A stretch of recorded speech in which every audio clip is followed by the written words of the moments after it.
Continuing on, we have installed the front tunnel enclosure.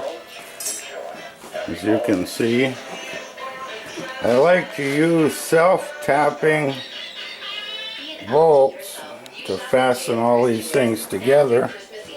You can see the reason for that is it sucks everything tight together,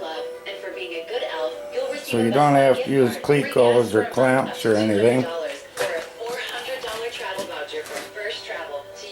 So everything is bolted together tight using these self-tapping screws. Once we know everything's where we want it and it's square and true, all we do is take one self-tapping screw out, drill the hole for the fastener size you're going to use. In this case it will be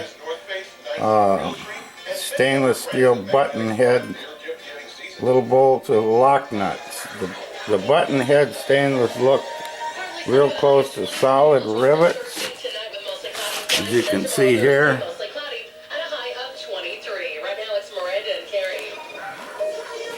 And then of course lock nuts on the back side.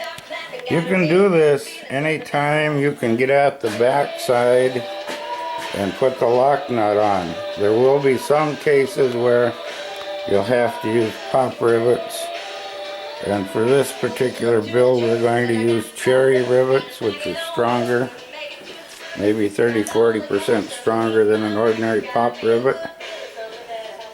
Once we get this all riveted together, it will be ready to put on the belly pan and then of course on a tunnel. Then we'll finish up the side pieces, the clutch guard and things like that.